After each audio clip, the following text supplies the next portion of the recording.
என் பிள்ளைக்கு உயிருக்கே கேரண்டி கிடையாது. சைக்கோ மாதிரிக்குங்க. தண்ணி குடிச்சா ரொம்ப எடுத்து போட்டு அடிச்சா நான் சொல்லவே இல்லை.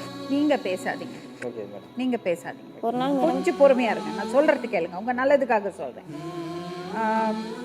பிச்சை, உங்களுக்கு கல்யாணம் பண்ணி வச்சாங்கல்ல 4-5 பேர், அவரை கூட்டிட்டு அவங்கள கூட்டிட்டு இவங்க வீட்லயும் கல்யாணம் பண்ணி வச்ச உங்க கல்யாணத்துக்கு இருந்த 4-5 பேரா உட்கார்ந்து முதல்ல உங்களுக்குள்ள பிரச்சனையை தீர்த்துக்குங்க.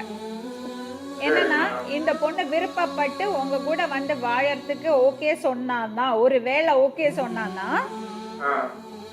அப்போ உங்க திருமணத்தை சட்டப்படி சரி பண்ணறதுக்கு என்ன பண்ணணும் பார்க்கணும். என்னன்னா உங்களுக்கு சட்டப்படி பாத்தீங்கன்னா இவர் தான் புருஷன், பிச்சை கிடையாது. என்னன்னா பிச்சை வந்து அந்த அந்த திருமணம் செல்லாது. ஆனா இதுல சட்ட ரீதியா இல்லாம இன்னொரு விஷயம் நீங்க பண்ணியிருக்கீங்க, உங்களுக்கு தெரிஞ்சு உங்க குடும்பமா பார்த்து அவருக்கு கல்யாணம் பண்ணி கொடுத்துருக்காங்க. ஒரு வகையில அவரை நீங்க நம்பியிருக்கீங்க, அவர் உங்களை நம்பியிருக்காரு, கரெக்டா? அதுக்கப்புறம் உங்களுக்கு ஒத்து போல, நீங்க ஒன்னா வாழ்ந்தீங்க, அவர் கொடுமைப்படுத்தினாருங்கிறதெல்லாம் அடுத்த விஷயம், சரியா? இப்போ உங்களுக்கு அவரோட வாழ இஷ்டம் இல்லை, சரி வரலன்னா, உங்களுக்கு கல்யாணம் பண்ணி வச்சாங்கல்ல ஊர்ல பெரியவங்க 4 பேரா சேர்ந்து எல்லாருமா உட்கார்ந்து அவர் சொல்ற மாதிரி நல்லபடியா ஒண்ணு இல்லைன்னா ஒன்னா வாழறதுக்கு நீங்க டிசைட் பண்ணீங்கன்னா சட்ட ரீதியா அதை எப்படி சரி பண்ணணுமோ அது பண்ணணும். இல்லைன்னா அந்த திருமணம் செல்லாது. இல்லை உங்களுக்கு அவரோட வாழ இஷ்டம் இல்லைன்னா நல்லபடியா அவர்கிட்டேருந்து பிரிஞ்சு வரணும். அது முதல் விஷயம். அடுத்தது, இவர் இப்ப வந்தாருன்னு உடனே எடுத்தபடி ஓடிடாதீங்க.